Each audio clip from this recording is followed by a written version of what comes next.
बंधुओं, आप लोगों ने कैथा तो देखा होगा। कैथा समझते आप लोग? कबीट बोलते जिसको।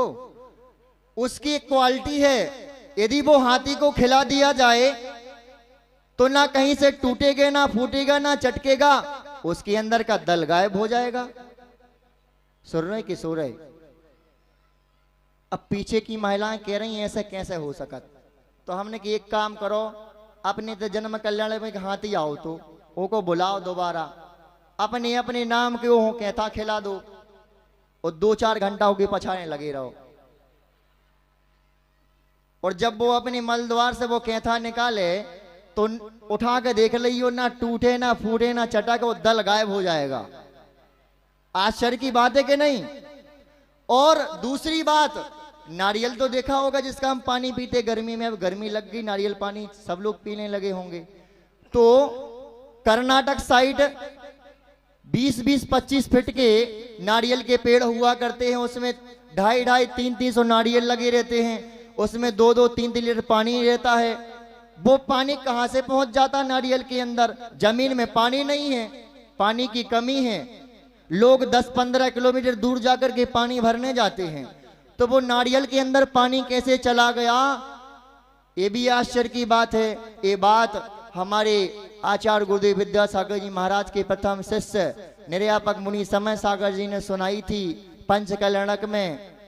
हमारा वहां सुनने का सौभाग्य था और आज तुम्हारा सुनने का सौभाग्य है। उन्होंने एग्जाम्पल दिया, उदाहरण दिया।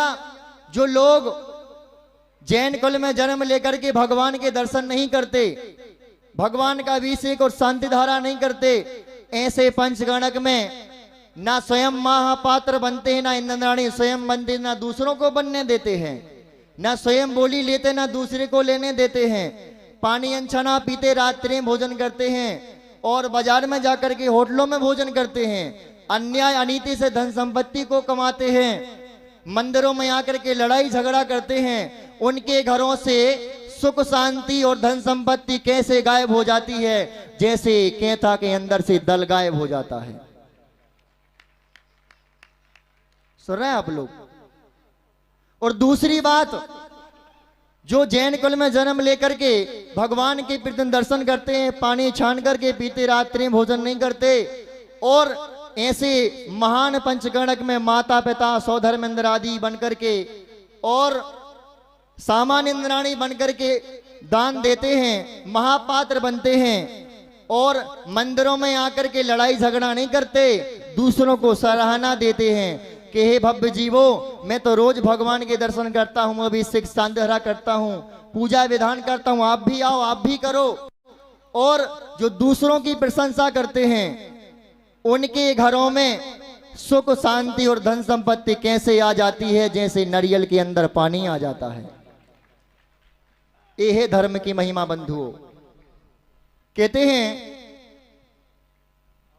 और इसके पहले मैं अपने जीवन में 10 या 12 पंचकर्म में गया।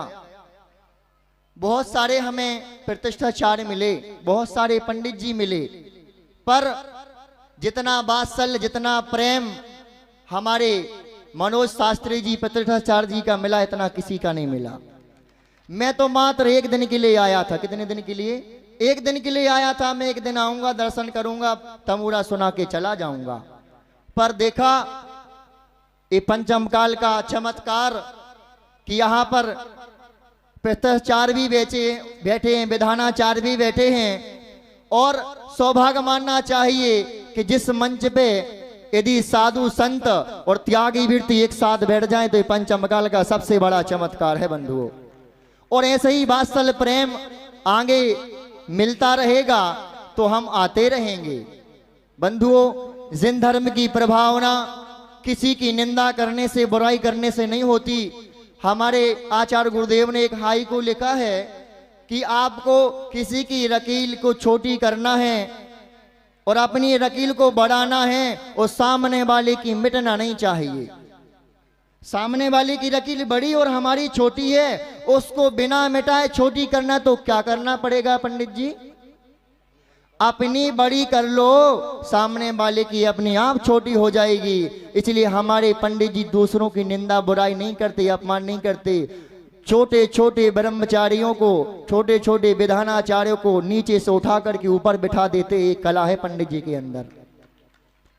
और बंधुओं, हमारे श्रेयान शास्त्री जी सागर से आए हैं। इनके साथ भी मैंने नोहटा गांव में एक सिद्ध चक्र विधान कराया था। तब से इनकी भावना थी कि भैया जी कभी आप आना पंचकणक में कोई विधान में। इनका भी वात्सल, इनका भी प्रेम हमें बहुत मिला।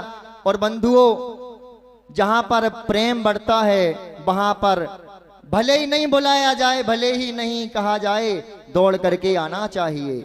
क्योंकि ये समोसरण किसी एक व्यक्ति का नहीं है। अरे जिस समोसरण में सिंह और गाय एक संग पानी पीते हैं, नेवला और सर्व जन्मजात बेरी भगवान की वाणी सुना करते हैं, ऐसे पंच कल्याणक मनाने का सौभाग्य बहुत महान पुण्यशाली जीवों को मिलता है। बंधुओं, मैं